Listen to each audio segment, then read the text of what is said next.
In 1897, a West Virginia courtroom heard something that had never happened before in the history of American law. A murder victim testified against her own killer. She had been dead for 3 months. This is the story of Zona Heaster Shue and what she did from beyond the grave. Greenbrier County, West Virginia, January 23, 1897. A young boy making a delivery to the Shue household found something that would haunt him for the rest of his life. Zona Shue, a young woman, recently married, was lying at the bottom of the stairs. Still. Cold, her arms folded neatly across her chest. She was dead. Her husband, Erasmus Shue, was already home when the doctor arrived. He had dressed Zona's body himself, something considered deeply unusual even then. He'd wrapped a thick scarf around her neck, a high-collared dress buttoned to the throat.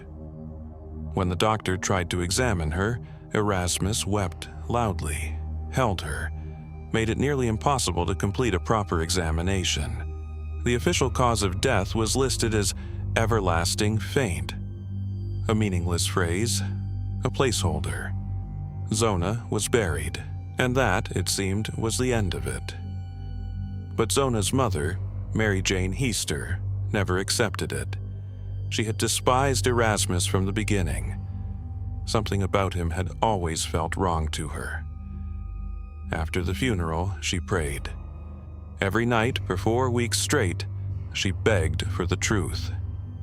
And then Zona came back. For 4 nights, Mary Jane claimed her dead daughter appeared at her bedside, not as a shadow, not as a feeling, as something real enough to speak and to move. Zona told her mother everything. Erasmus had been cruel, controlling. That night, he flew into a rage because she hadn't cooked meat for supper. He attacked her. He grabbed her by the throat and snapped her neck. On the 4th night, Zona's ghost turned her head completely around, a full 180 degrees, to show her mother exactly how she had died. Then she was gone. Mary Jane Heaster went to the local prosecutor, John Alfred Preston, and told him everything. Most men would have laughed her out of the room. Preston didn't. He had already had doubts about the case, the rushed examination, the strange behavior of the husband. He ordered the body exhumed. What the autopsy found changed everything. Zona's neck had been broken. The first vertebra was dislocated. There were clear signs of strangulation. Erasmus Shue was arrested and charged with murder.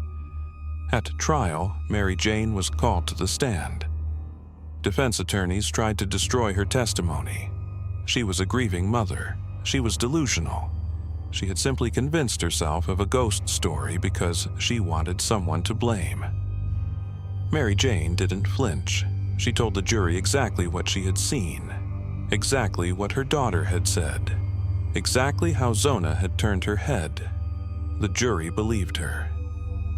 Erasmus Shue was convicted of first-degree murder and sentenced to life in prison. He died behind bars 3 years later. Zona Heaster Shue is buried in Greenbrier County to this day. Her grave marker reads, Greenbrier Ghost, interred in nearby cemetery. Testified after death to murder of her, resulting in conviction of husband. It is the only grave marker in American history that credits a ghost with solving her own murder. Whether you believe Mary Jane saw something real, or whether a mother's grief and fury simply broke open a case that should never have been closed, the result was the same. Justice was served. Zona Heaster Shue made sure of it.